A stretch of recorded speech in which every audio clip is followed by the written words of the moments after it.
नीली पहाड़ियों के दामन में बसा छोटा सा गांव चांदपुर हमेशा से अपने रहस्यमयी किस्सों के लिए प्रसिद्ध था। गांव के बुजुर्ग कहते थे कि यहाँ के घने जंगलों में कभी जिन्नात और आधी रात को गाने वाली परियां रहती थीं। मगर महरीन, जो 25 साल की एक अकेली लड़की थी, इन कहानियों पर कभी यकीन नहीं करती थी। वह तो बस अपने वीरान से घर में अपने बीमार पिता की देखभाल करती, खेतों में काम करती और शाम को अकेली दरिया के किनारे बैठकर सितारों को देखा करती। महरीन के घर के पीछे एक पुराना बेर का पेड़ था, जिसके बारे में कहा जाता था कि वह किसी जिन का निवास है। गांव वाले इस पेड़ के पास से रात को गुजरते हुए मुंह पर कपड़ा बांध लेते थे, मगर महरीन वहां अक्सर बैठकर किताबें पढ़ती। एक दिन जब वह पेड़ के नीचे सूखे पत्ते हटा रही थी, तो उसे जमीन में एक पुराना तांबे का संदूक दिखाई दिया। संदूक खोलते ही उसके हाथों से एक जर्द रंग का कागज गिर पड़ा, जिस पर अजीब सी निशानियां बनी थीं। उसी शाम गांव में पहली बारिश हुई। महरीन खिड़की से बाहर बारिश की बूंदें गिन रही थी कि उसे लगा जैसे कोई उसे देख रहा है। पेड़ के नीचे एक लंबा सा आदमी खड़ा था, जिसके कपड़े पुराने जमाने के थे और आंखें चांद की तरह चमक रही थीं।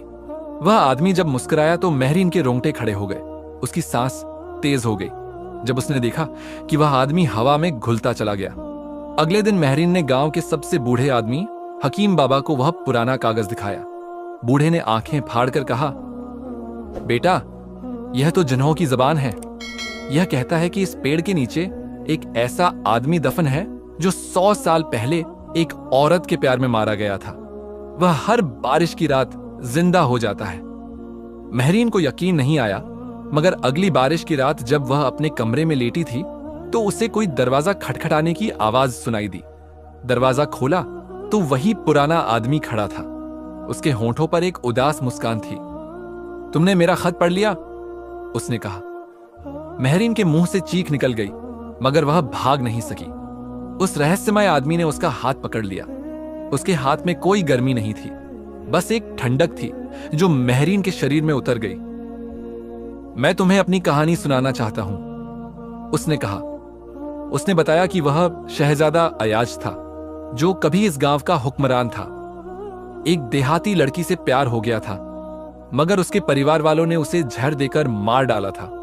उसकी आत्मा को बेर के पेड़ के नीचे दफन कर दिया गया था। हर बारिश मेरी आत्मा को थोड़ी देर के लिए जिंदा कर देती है। महरीन ने पूछा, तुम मुझे क्यों दिख रहे हो? शहजादे ने उसके बालों में हाथ फेरा। क्योंकि तुम बिल्कुल उस जैसी हो जिससे मैं प्यार करता था। इसी पल बारिश रुक गई और शहजादे का शरीर धुंधला होने लगा। महरीन ने उसका हाथ मजबूती से पकड़ लिया। रुको, मत जाओ। मगर वह गायब हो चुका था। सिर्फ उसकी आखिरी बात हवा में गूंज रही थी, अगली बारिश तक। अगले दिन महरीन ने फैसला किया कि वह शहजादे अयाज के बारे में और जानेगी। हकीम बाबा ने उसे बताया कि गांव से दूर एक पुराना ममनुआ कब्रिस्तान है, जहां पुराने हुक्मरानों को दफनाया गया था। कहते हैं वहां रात को अजीब रोशनियां दिखाई देती हैं। महरीन ने शाम तक इंतजार किया और फिर चांद की रोशनी में अकेले कब्रिस्तान की ओर चल पड़ी। जब वह टूटी हुई दीवार पार करके अंदर घुसी तो उसने देखा कि एक कब्र पर ताजे फूल रखे हुए हैं। करीब पहुंची तो उस पर लिखा था, शहजादा अयाज प्यार में मारा गया। अचानक उसे पीछे से पत्तों के सरसराने की आवाज आई। मुड़कर देखा तो वही रहस्यमय आदमी खड़ा था। तुम यहां क्यों आई हो? उसने पूछा। महरीन ने जवाब दिया, मैं तुम्हारी कहानी जानना चाहती हूं, पूरी कहानी। शहजादे ने बताया कि उसकी प्यार की लड़की का नाम नूरजहां था। वह एक गरीब किसान की बेटी थी। जब शहजादे ने उससे शादी का इरादा जताया तो उसके मंत्रियों ने साजिश करके नूरजहां को जहर दिलवाया। गम में शहजादा ने भी अपनी जान दे दी। महरीन की आंखों में आंसू आ गए। लेकिन तुम अब भी यहां क्यों हो? शहजादे ने एक पुराना हार निकाला, जो बिल्कुल महरीन के गले में मौजूद हार जैसा था। क्योंकि तुम नूरजहां हो, तुम्हारी आत्मा वापस आ गई है।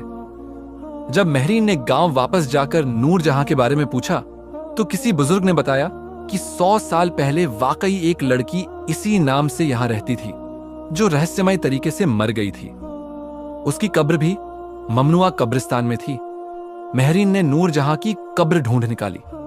जब उसने कब्र को छुआ तो अचानक उसके दिमाग में पुराने महलों, शहजादे के साथ बिताए लम्हों की यादें उभरने लगी। क्या यह मुमकिन था कि वह वाकई नूरजहां की आत्मा हो? शहजादे ने बताया कि उसके साथियों मंत्रियों ने उस पर शाप डाला था कि वह हर 100 साल बाद सिर्फ बारिश की रातों में जिंदा हो सकता है। उस शाप को तोड़ने का एक ही तरीका था, अगर नूरजहां की आत्मा फिर से जन्म ले और अपनी पहचान हासिल कर ले। महरीन ने पूछा, अगर मैं वाकई नूरजहां हूं तो फिर क्या होगा? शहजादे ने उसके हाथों को चूमते हुए कहा, तो फिर हम हमेशा के लिए आजाद हो जाएंगे। अगली बारिश की रात महरीन को फैसला करना था। अगर वह अपने अतीत को स्वीकार कर लेती तो शहजादे की आत्मा को शांति मिल जाती, लेकिन इसका मतलब यह भी था कि उसे अपनी वर्तमान जिंदगी को अलविदा कहना पड़ता। जब बारिश शुरू हुई तो महरीन कब्रिस्तान पहुंची। शहजादा वहां उसका इंतजार कर रहा था। उसने महरीन की तरफ बढ़ते हुए कहा, तुम्हारा फैसला? महरीन ने गहरी सांस ली और कहा, मैं तैयार हूं। बारिश की बूंदों के नीचे महरीन ने अपनी आंखें बंद कर लीं। शहजादा अयाज ने उसके हाथों को थाम लिया। अचानक महरीन के शरीर से एक सुनहरी रोशनी फूटी। उसके दिमाग में पुराने यादें तेजी से घूमने लगीं। वो कभी एक बाग में दौड़ रही थी, कभी शहजादे के साथ दरिया किनारे बैठी थी। मुझे याद आ रहा है। महरीन के होंठों पर एक रहस्यमयी मुस्कान आ गई। उसकी आंखों में एक अजीब सी चमक थी जो पहले कभी नहीं देखी गई थी। शहजादे के चेहरे पर खुशी की लहर दौड़ गई। तुम्हें सब याद आ गया? महरीन ने सर हिलाया। हां, नूरजहां को, लेकिन मैं महरीन भी हूं। सुबह होते ही गांव के लोगों ने महरीन को कब्रिस्तान से लौटते हुए देख लिया। उसके कपड़े भीगे हुए थे और चेहरे पर एक अजीब सी रोशनी थी। गांव के बुजुर्ग ने चिल्लाकर कहा, यह लड़की जिन्हों के साथ रहती है। लोगों ने महरीन के घर का घेराव कर लिया। हमें इसे गांव से निकालना होगा। एक आदमी ने लालच भरी नजरों से कहा, इसके बाप ने हमेशा से अजीब बातें की हैं। महरीन के बीमार पिता ने दरवाजे पर आकर कहा, तुम सब जानते हो कि मेरे परिवार पर यह सब क्यों हो रहा है। तुम्हें डर है कि कहीं सच सामने न आ जाए। रात को महरीन के पिता ने उसे एक डरावना राज बताया। यह गांव वाले ही थे जिन्होंने शहजादे और नूरजहां को मार दिया था। उन्हें डर था कि अगर शहजादे ने एक आम लड़की से शादी कर ली तो उनकी ताकत खत्म हो जाएगी। पिता ने एक पुराना खत निकाला। यह तुम्हारी असली मां ने लिखा था। तुम नूरजहां की औलाद हो। तुम्हारी रूह में उसकी यादें जिंदा हैं। महरीन का दिल धड़क रहा था। तो क्या मैं? हां बेटा, तुम ही इस लानत को तोड़ सकती हो। अगली रात गांव वालों ने महरीन के घर को आग लगाने का फैसला किया। जब वे मशालें लेकर आए तो अचानक आसमान पर बादल गरजने लगे। जोरदार बारिश शुरू हो गई। शहजादा अयाज हवा में प्रकट हुआ। उसकी आंखों में गुस्सा था। तुम सबने जो किया, अब उसका बदला लिया जाएगा। महरीन ने उसका हाथ थाम लिया। नहीं, बदला नहीं, बस अब हमें आजाद होने दो। बारिश के बीच महरीन और शहजादे का शरीर रोशनी बनकर आसमान की ओर उठने लगा। गांव वाले दहशत से देखते रह गए। बारिश के बाद की सुबह गांव वालों ने जब बेर के पेड़ के नीचे 2 नई कब्रें देखी तो उनके रोंगटे खड़े हो गए। एक बुजुर्ग ने कांपती हुई आवाज में कहा, यह तो वही कब्रें हैं जो 100 साल पहले मिटा दी गई थीं। गांव के कुछ नौजवानों ने कब्रों को खोदना चाहा, लेकिन जैसे ही उन्होंने पहला फावड़ा मारा, जमीन से एक अजीब सी लाल रोशनी निकलने लगी। एक जोरदार धमाके की आवाज आई और सभी लोग बेहोश होकर गिर पड़े। जब वे होश में आए तो उन्होंने देखा कि कब्रिस्तान का मंजर पूरी तरह बदल चुका है। हर तरफ पुराने जमाने के फूल खिले हुए थे और हवा में खुशबू थी। दूर से गीत की आवाज आ रही थी।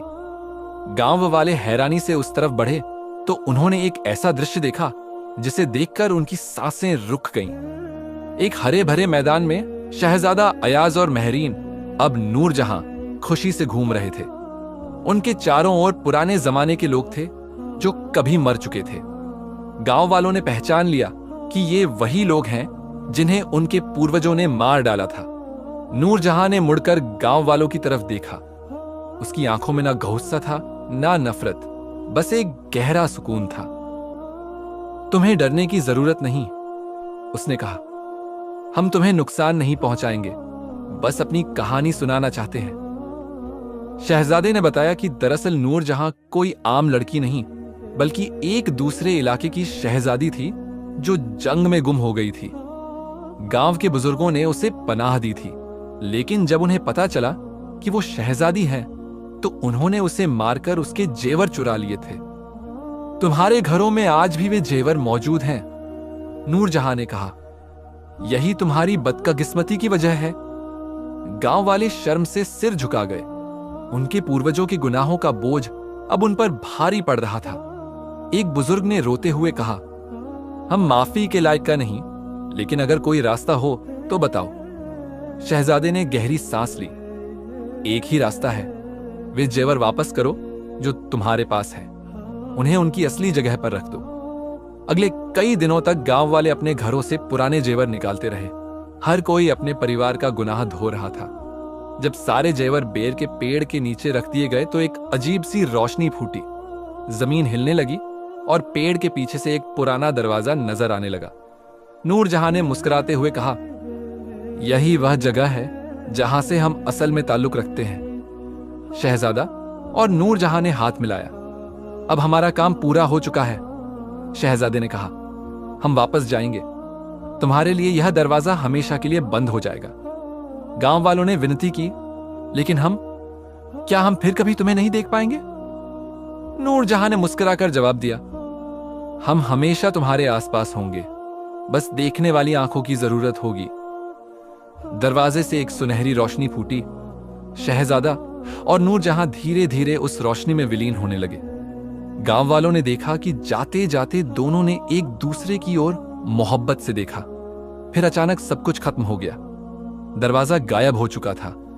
बेर का पेड़ अब एक आम पेड़ लग रहा था। गांव वालों ने महसूस किया कि जैसे उनके दिलों से कोई बोझ उतर गया हो।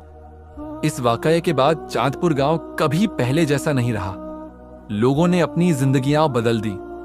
जो जेवर बचे थे उन्हें एक अजायब घर में रखवा दिया, ताकि आने वाली नस्लें अपनी तारीख न भूलें। आज भी जब कभी चांदपुर में बारिश होती है तो कुछ लोग कहते हैं कि उन्हें बेर के पेड़ के पास से हंसी की आवाजें सुनाई देती हैं। कुछ ने तो दावा किया है कि उन्होंने एक शहजादे और शहजादी को हाथों में हाथ डाले चलते देखा है, जो बारिश की बूंदों में गुम हो जाते हैं। लेकिन सबसे हैरत की बात यह है कि अब जब भी कोई बेर के पेड़ के नीचे बैठता है, उसे एक अजीब सा सुकून महसूस होता है, जैसे कोई उसे कह रहा हो, तुम्हें डरने की जरूरत नहीं, मोहब्बत हमेशा जिंदा रहती है। एक दिन जब चांदपुर गांव अपने रोज के कामकाज में डूबा हुआ था और लोग पुरानी कहानियों को महज कल्पना समझकर भूल चुके थे, तभी कुछ ऐसा हुआ जिसने सालों पुरानी उस दास्तान को फिर से जीवित कर दिया।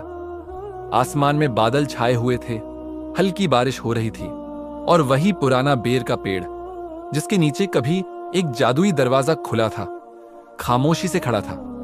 एक छोटा लड़का जो जन्म से गूंगा था और जिसे दुनिया ने कभी बोलते नहीं सुना था, रोज उस पेड़ के नीचे बैठा करता था।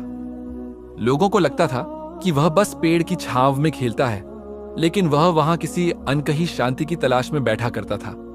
उस दिन जैसे ही बारिश की कुछ बूंदें उसके चेहरे पर गिरीं, उसने अपनी आंखें बंद की और अचानक अपनी मां की ओर मुड़कर जोर से कहा, मां। उसकी आवाज बिल्कुल साफ, मीठी और गूंजदार थी। पूरे गांव में सन्नाटा छा गया। लोग दौड़ पड़े। उसकी मां की आंखों से आंसू बहने लगे और सबकी जुबान पर एक ही सवाल था, यह कैसे हुआ? उसी पल कुछ लोगों ने देखा कि बेर के पेड़ के ऊपर हल्की सुनहरी रोशनी लहराई और उसमें दो परछाइयां उभरी, एक राजकुमार और एक राजकुमारी, जो एक दूसरे का हाथ थामे मुस्कुरा रहे थे। वो नजारा बस कुछ पल का था, लेकिन उसकी गहराई ने हर दिल को छू लिया। लोगों को समझ आ गया कि नूरजहां और राजकुमार कहीं नहीं गए, वो यहीं हैं, हर बूंद में, हर हवा के झोंके में और उस बेर के पेड़ की हर पत्ती में। उस दिन के बाद से चांदपुर बदल गया। लोग और ज्यादा एकजुट हो गए, रिश्तों में मिठास आ गई और बेर का पेड़ गांव की आत्मा बन गया। आज भी जब कोई उस पेड़ के नीचे बैठता है तो उसे ऐसा लगता है जैसे कोई अदृश्य हाथ उसके कंधे पर रखकर कह रहा हो, डर मत, मोहब्बत कभी मरती नहीं, वो बस नजर से ओझल हो जाती है पर दिलों में जिंदा रहती है।